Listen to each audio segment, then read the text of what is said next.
오늘 두 번째 표적의 의미라고 하는 제목으로 하나님의 말씀 선포하겠습니다. 복음서에는 예수님의 많은 기적이 담겨져 있습니다.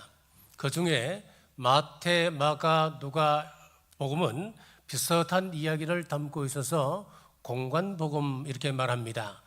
반면에 요한복음은 조금 다른 시선으로 예수님의 삶을 기록합니다. 특히 기적에 대한 이해가 그렇습니다. 공관복음은 놀라운 사건으로서 기적을 말씀하고 있지만 요한복음은 그 기적을 표적이다 그렇게 말씀하고 있습니다. 표적은 헬라말로 세메이온이라고 하는 단어를 쓰는데 이 말의 뜻은 사인 그런 뜻을 가지고 있습니다. 사인이 무엇입니까? 사인이라고 하는 것은 가르치는 것, 지시하는 것이 있다는 이 말이지요.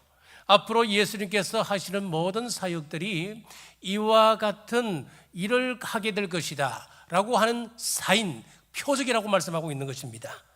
예수님께서 물로 포도주를 만든 첫 번째 표적을 보시면은 이유가 있습니다. 여기서 말씀하시고자 하는 것이 있습니다. 무엇일까요? 몸이 건조한 인생이 우리 예수님을 만나게 되면은 포도주처럼 만난 인생으로 바뀔 수 있다라고 하는 것을 말씀하고 본 것이지요. 오늘 왕의 신하의 아들을 고치신 이야기도 마찬가지입니다. 분명 표적이라 했습니다. 우리에게 주시고자 하는 메시지가 있습니다. 그것이 구체적으로 무엇일까요? 첫째, 환영받지 못한 주님과 그분을 기쁘시게 하는 믿음을 말씀합니다. 43절에서 45절입니다. 이틀이 지남에 예수께서 그 길을 떠나 갈릴리로 가시며 친히 증언하시기를 선지자가 고향에서는 높임을 받지 못한다 하시고 갈릴리에 이르시매 갈릴리인들이 그를 영접하니 이는 자기들도 명절에 갔다가 예수께서 명절 중 예루살렘에서 하신 모든 일을 보았음이더라.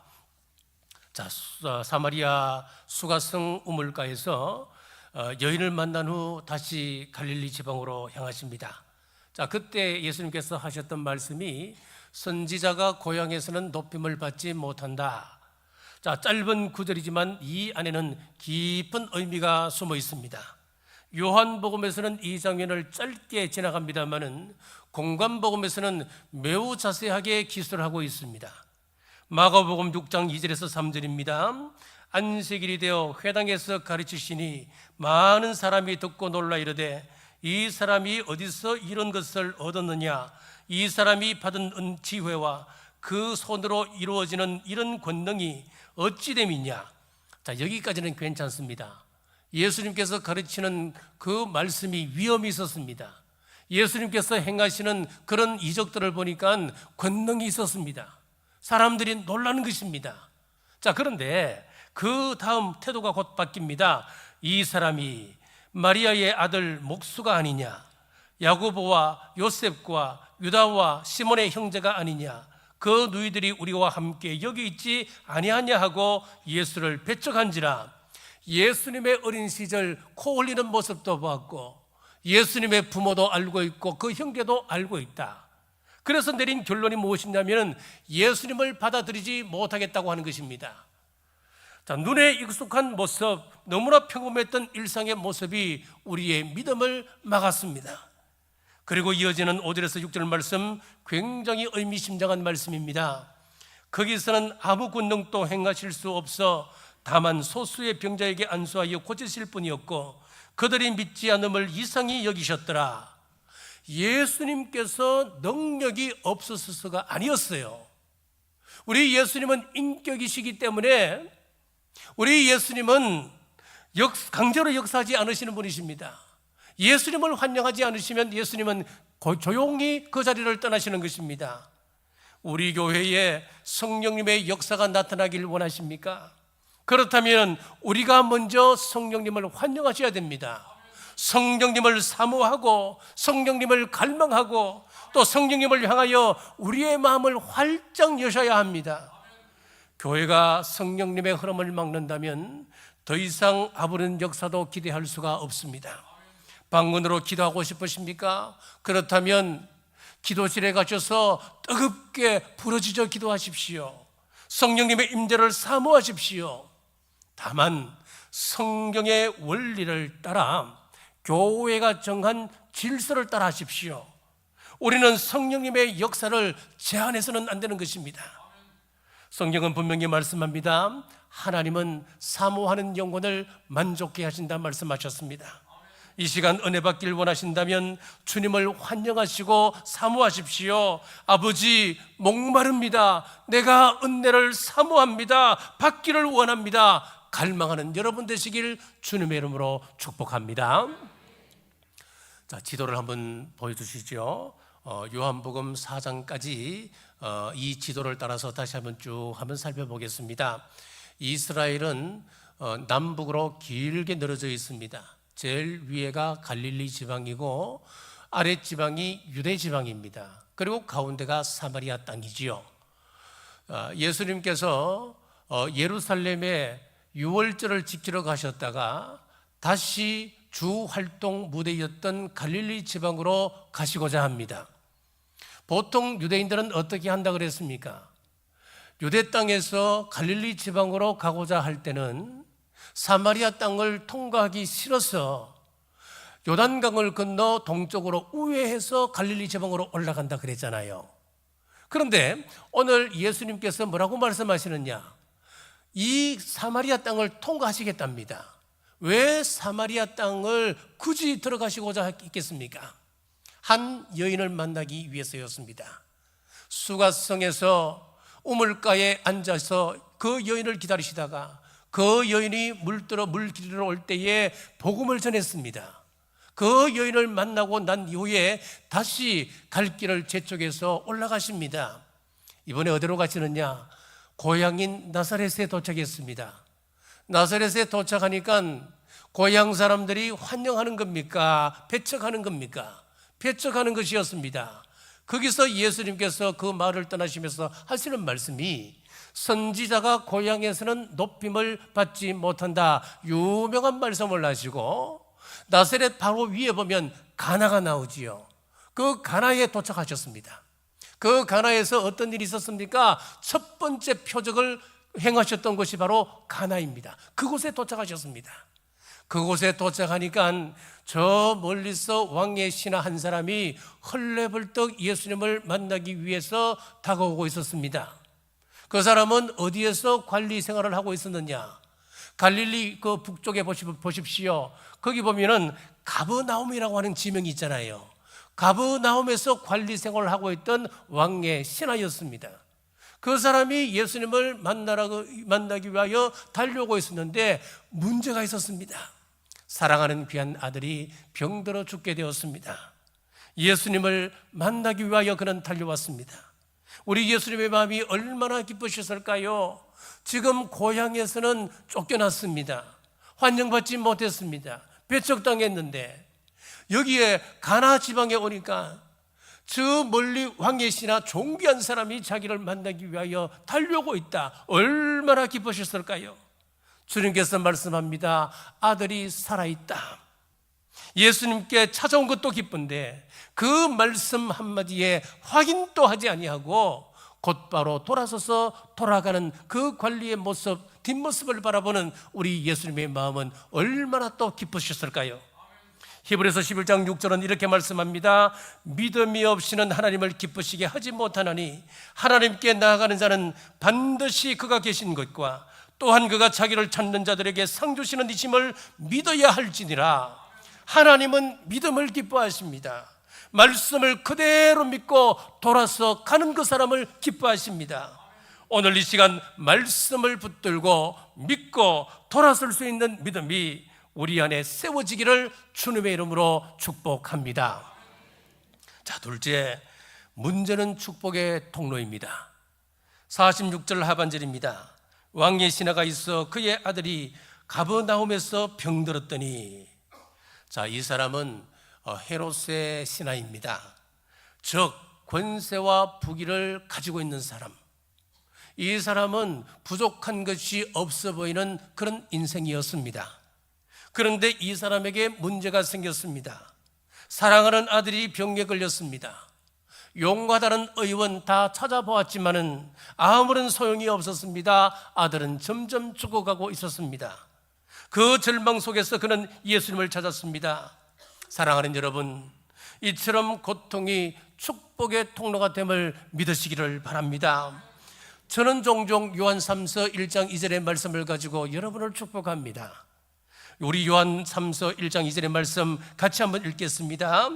사랑하는 자여, 내 영혼이 잘됨 같이 내가 범사에 잘되고 강건하기를 내가 간구하노라. 아멘.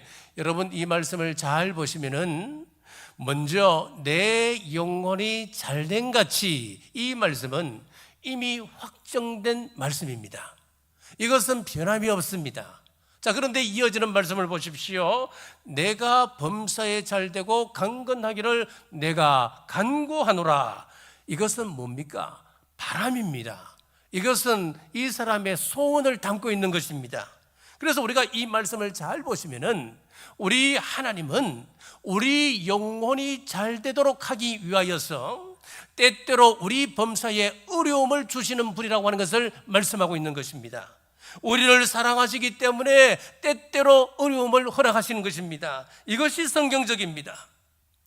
헤라클레스처럼 괴력을 발휘하고 누구보다도 건강한 사람이라면, 마이더스의 손을 가진 사람이라서 내가 하는 사업들마다 대박을 치고 내 손이 닿는 곳곳마다 황금으로 변하는 사람이 있다면 그 사람이 왜 뭐가 부족해서 우리 주님을 찾아오겠습니까? 자, 그래서 그런 사람의 영혼을 잘되게 하기 위하여서 때때로 범사에 어려움을 주시는 것입니다. 질병을 주시기도 하시는 것입니다. 자, 마가복음 5장에 보면 회당장 야이로의 이야기가 나옵니다. 그는 회당을 책임지는 사람입니다. 그러니까 회당장이지요. 그는 기득권자이기 때문에 당시 많은 사람들이 예수님을 배척하고 있었습니다. 그러면 기득권자이기 때문에 당연히 예수님을 거절하고 예수님에 대해서 멀리하는 것, 그거 당연한 것 아니겠습니까? 배척하는 것 당연한 것입니다. 자, 마가복음 1장에 보면은 예수님께서 회당을 방문하셨습니다. 자, 그러면 예수님께서 회당을 방문하셨다면 회당장은 그 자리에 있었을까요? 없었을까요? 상식적으로 생각해 보십시오. 그 자리에 있었을 것입니다. 자, 마가복음 1장 21절에서 23절입니다. 그들이 가브나움에 들어가니라. 예수께서 곧 안식일에 회당에 들어가 가르치시매 무사람이 그의 교훈에 논란이, 이는 그가 가르치는 것이 권위 있는 자와 같고 서기관들과 같지 아니함일러라. 마침 그들의 회당에 더러운 귀신 들린 사람이 있어 소리질러 이르되. 자, 당시 사람들의 첫 반응이 어떠했습니까? 회당에 모여있는 사람들의 반응은 예수님을 보고 놀랐습니다. 그 자리에 회당장 야이로가 있었다면 그 역시도 놀랐을 것입니다. 자, 3장 2절에서 1절입니다. 다시 우리 예수님께서 회당에 들어가십니다.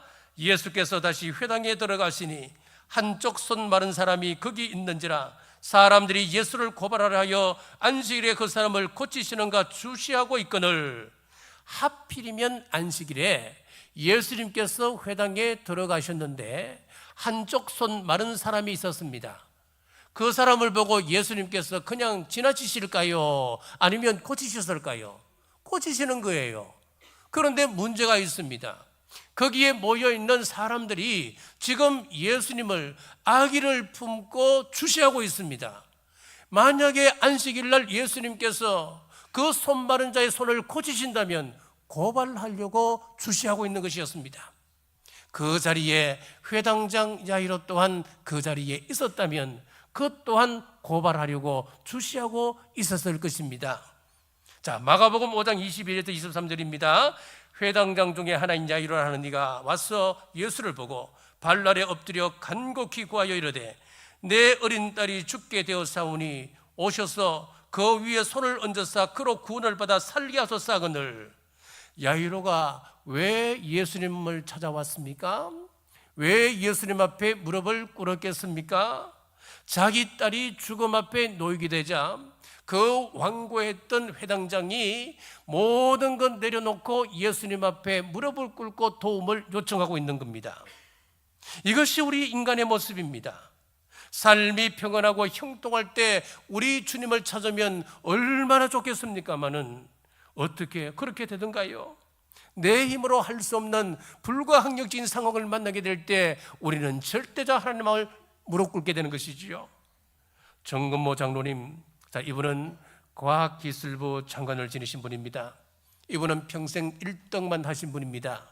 자기가 평생 1등만 할 때는 하나님을 만날 수가 없었는데 자신의 사랑하는 아들이 불치병으로 죽어갈 때 그는 두 손 들고 교회로 찾아올 수밖에 없었습니다. 그는 이렇게 고백합니다. 나는 1등으로는 하나님 앞에 찾아올 수 없었으나 내 힘으로 어쩔 수 없는 고난 앞에 나는 드디어 하나님을 찾게 되었다. 고인이 되었던 이의령 전 장관님도 마찬가지입니다.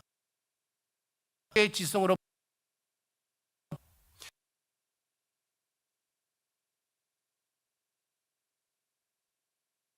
습니다. 그런데 자신의 사랑하는 딸이 암으로 시력을 잃었습니다. 손주가 내 종량으로 사경을 헤매는 순간이 있었습니다. 그때 그는 하나님 앞에 두 손 들고 주님, 저에게도 빛을 비춰주옵소서, 주님 앞에 무릎 꿇을 수 있었습니다. 사람은 고난 앞에서 하나님을 찾습니다. 그래서 이 고난은 은혜의 자리가 되는 것입니다. 성경의 인물들도 마찬가지입니다. 고난을 통과하면서 하나님과의 관계가 더욱 깊어졌습니다. 요나는 하나님을 그냥 우주적 하나님으로 알았던 선지자였습니다. 그랬던 그가 폭풍과 물고기 뱃속이라고 하는 절대 절망의 자리에서 비로소 나의 하나님 여호와여 그는 고백하게 되었습니다. 요나서 2장 6절입니다. 나의 하나님 여호와여, 주께서 내 생명을 구덩이에서 건지셨나이다. 그의 고통이 하나님을 나의 하나님으로 고백하게 만들었습니다. 시편 119편 67절에서도 이렇게 고백합니다. 고난당하기 전에는 내가 그릇 행하였더니 이제는 주의 말씀을 지키나이다. 71절입니다. 고난당한 것이 내게 유익이라, 이로 말미암아 내가 주의 율례들을 배우게 되었나이다. 사랑하는 여러분, 고난은 주님 손에 달린 축복의 도구입니다.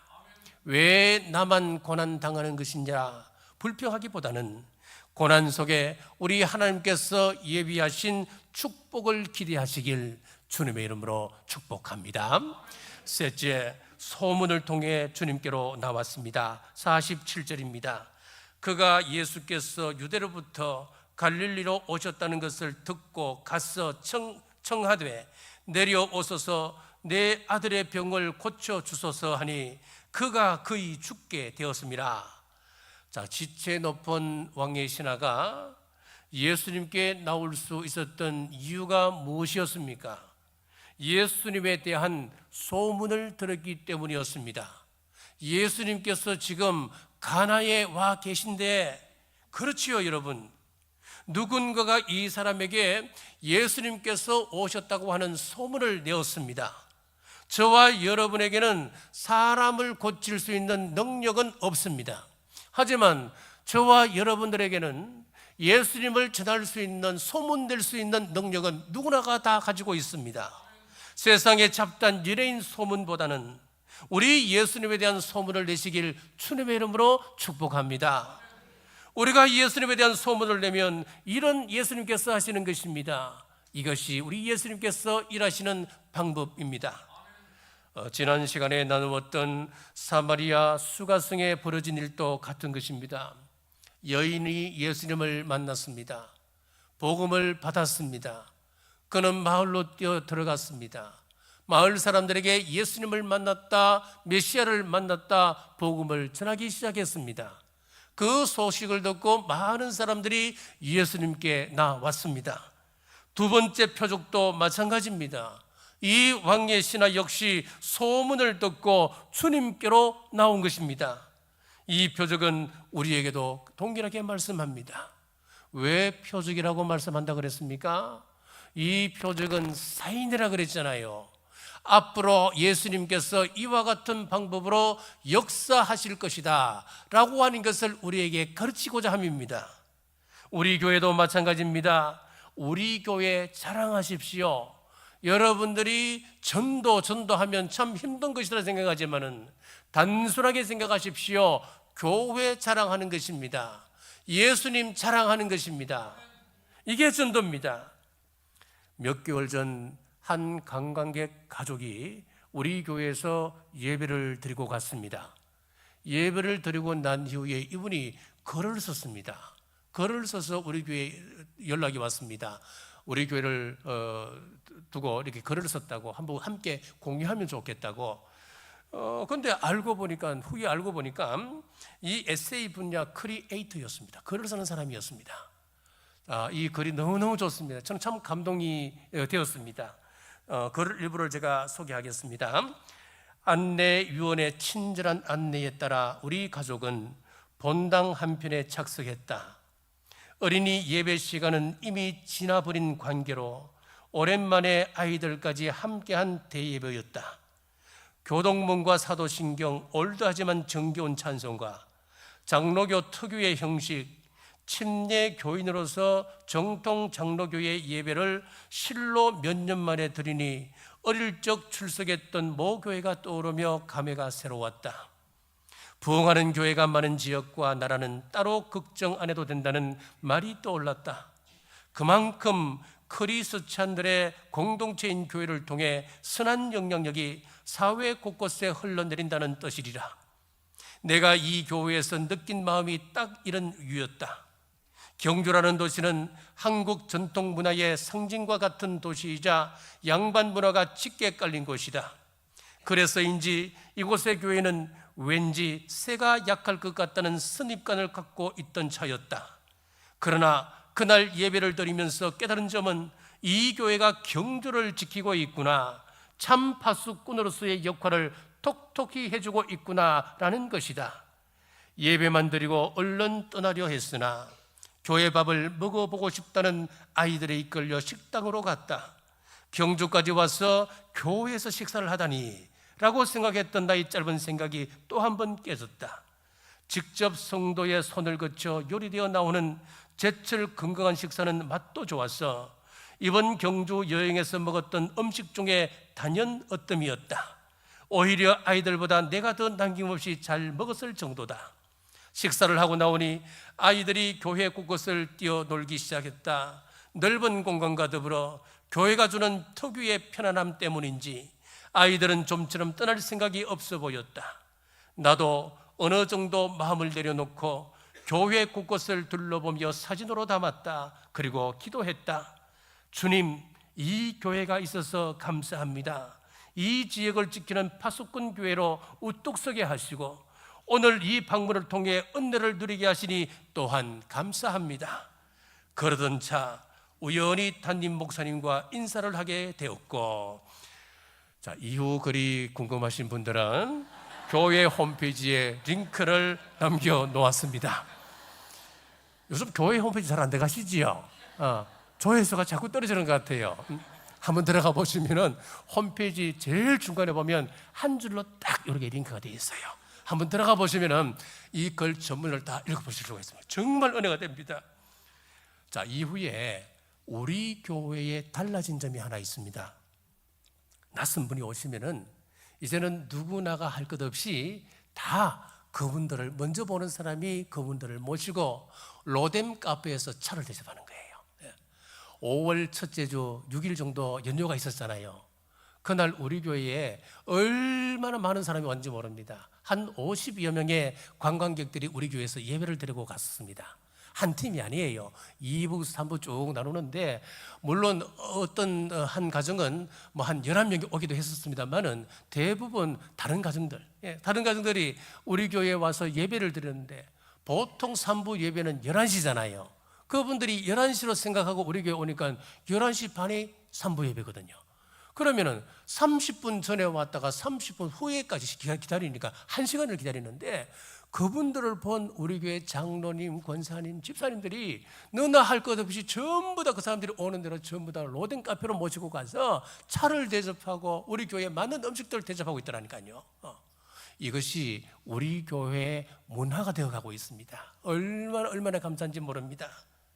여러분, 왕의 신하에게 누군가가 예수님의 소식을 전했던 것처럼 오늘 또 우리는 예수님의 소문을 내셔야 됩니다. 예수님의 소문을 통하여서 우리 주님께서 일하시는 것입니다. 예수님에 대해 소문을 내고 우리 교회 자랑하는 여러분 되시길 주님의 이름으로 축복합니다. 자, 넷째, 주님의 역사는 시공을 초월하고 퍼져나갑니다. 50절입니다. 예수께서 이르시되 가라, 내 아들이 살아있다 하시니 그 사람이 예수께서 하신 말씀을 믿고 가더니, 신하의 아들이 지금 죽어가고 있습니다. 가브나움에서 가나까지는 약 30km 정도가 됩니다. 자, 그 떨어진 곳에서 지금 사경을 헤매고 있고, 그 아버지가 예수님께 나와서 지금 도움을 요청하고 있는데, 예수님께서 그냥 가라, 그 말씀 한마디에 그 아이가 그 시각에 살아난 겁니다. 이것을 표적이라 했으니 이후로도 우리 예수님께서는 이와 같은 방법으로 역사하실 것이다, 우리에게 지금 가르치고 있는 거예요. 예수님은 이후에 하늘로 승천하시잖아요. 승천하고 난 이후에 예수님은 이 땅에 성령님을 보내주셔서 성령님의 사역을 시작하고 계십니다. 그래서 시공을 초월하여서 여전히 예수님은 성령님으로 이 시대와 동일한 그런 사건들을 지금 우리 시대에도 동일하게 이루어 가시는 줄 믿으시기를 바랍니다. 콩고에서 선교하던 월처 버튼이라고 하는 목사님이 있습니다. 이분이 선교를 열심히 했습니다. 그러던 가운데 몸의 병을 얻었는데 간암이었습니다. 이제 사형 선고를 받고 죽을 날만 기다리고 있었는데, 어느 날 베드로전서 2장 24절 말씀에 은혜를 받았습니다. 친히 나무에 달려 그 몸으로 우리 죄를 담당하셨으니 이는 우리로 죄에 대하여 죽고 의에 대하여 살게 하려 하심이라. 그가 채찍에 맞음으로 너희는 나음을 얻었나니, 그때 성령님의 음성이 그의 가슴을 두드리기 시작한 거예요. 내가 너를 대신하여 채찍에 맞았단다, 이 말씀을 내가 믿느냐? 너는 이 말씀을 믿느냐? 예수님은 아멘, 그리고 수천 번 이 말씀을 고백했습니다. 그가 채찍에 맞음으로 나는 나음을 입었도다. 이 말씀은 살아서 역사했고 그는 다시 일어나 그 전보다 더 열심히 복음을 전했습니다. 우리 예수님의 능력은 이렇게 시공을 초월하십니다. 그리고 고침받는 것으로 끝이 아닙니다. 53절입니다. 그의 아버지가 예수께서 내 아들이 살아있다 말씀하신 그때인 줄 알고 자기와 그 온 집안이 다 믿으니라. 자, 우리 예수님의 사역에는 공통점이 하나 있습니다. 한 사람의 변화가 한 사람으로 끝나지 않는다고 하는 건 사실입니다.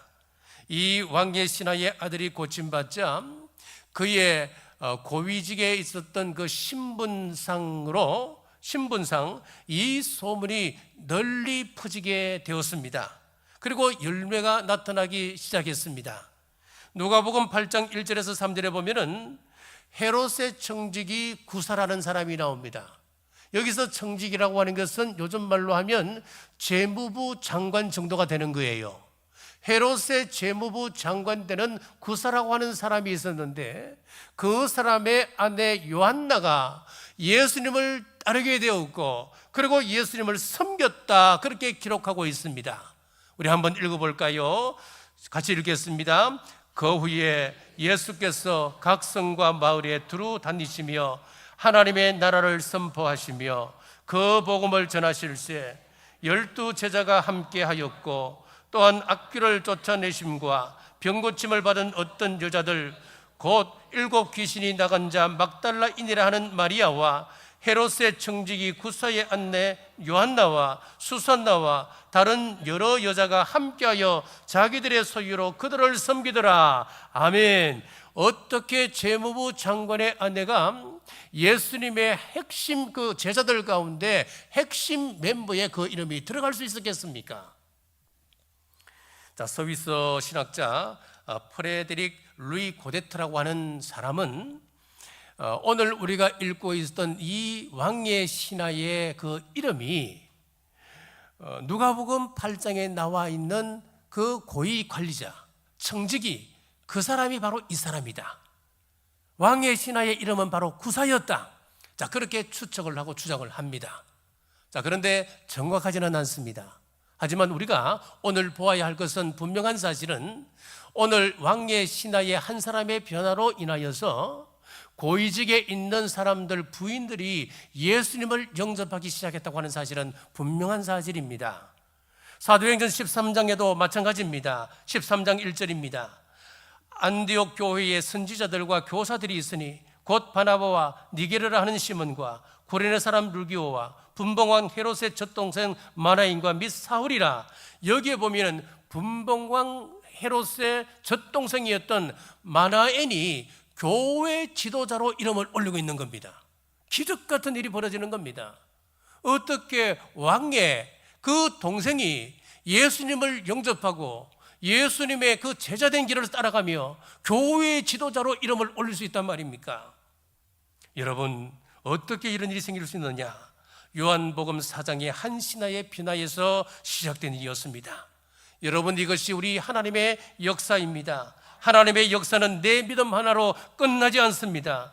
비슷한 직업군, 비슷한 학교, 또 공동체에서 영향력을 미치게 됩니다. 하나님의 은혜를 입은 나 한 사람을 통해서 내가 속한 공동체에 하나님의 거룩한 선한 영향력을 미치시기를 우리 하나님은 기대하고 계시는 것입니다. 하나님은 언제나 한 사람의 변화에서 시작해 더 큰 열매를 기대하십니다. 우리 주님의 뜻 붙잡고 작은 불꽃 되어 더 큰 불꽃을 이루는 축복의 통로되는 여러분 되시길 주님의 이름으로 축복합니다. 말씀을 맺습니다. 우리 예수님의 두 번째 표적, 왕의 신하의 아들을 고치시는 사건을 통해서 예수님을 환영하는 자, 기대하는 자에게 능력을 나타내심을 보았습니다. 오늘 예수님의 능력, 성령님의 능력을 우리가 경험하길 원하신다면 우리는 주님을 사모하고 갈망하셔야 합니다. 고난은 축복의 통로입니다. 고난을 통해서 우리는 하나님께 더 가까이 나아갈 수가 있습니다. 믿음은 들음에서 시작된답니다. 우리는 고칠 능력은 없지만은 우리는 예수님을 전할 능력은 누구나 소유하고 있습니다. 하나님의 역사는 시공을 초월합니다. 지금 또 주님의 말씀은 살아서 역사하심을 믿으십시오. 한 사람의 변화는 또 다른 변화를 일으킵니다. 여러분을 통하여 주변이 변화되기를 주님은 원하십니다. 이 표적이 우리의 삶과 우리 교회 안에 경험되어지기를 주님의 이름으로 축복합니다. 우리 함께 찬양하겠습니다.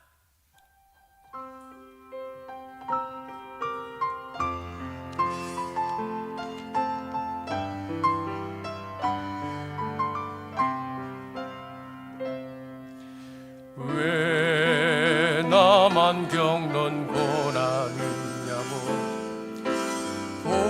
불평하지 마세요. 고난의 뒤편에 있는 주님이 주실 축복 미리 보면서 감사하세요. 너무 견디기 힘든 지금 이 순간에도 주님은 일하고 계시잖아요. 남들은 지쳐 앉아 있을지라도 당신만은 일어서세요. 우리 가슴에 손을 모고 하겠습니다. 일어나세요. 힘을 내세요. 주님이 손잡고 계시잖아요. 주님이 나와 함께함을 믿는다면 어떤 역경도 이길 수 있잖아요. 기도하겠습니다. 오늘도 귀한 말씀으로 저희를 깨우시고 생명의 길로 인도하시는 아버지 하나님, 은혜를 감사합니다.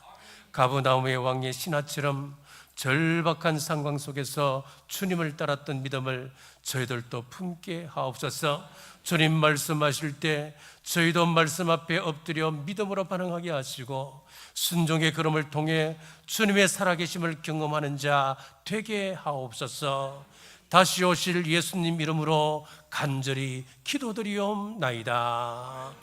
아멘.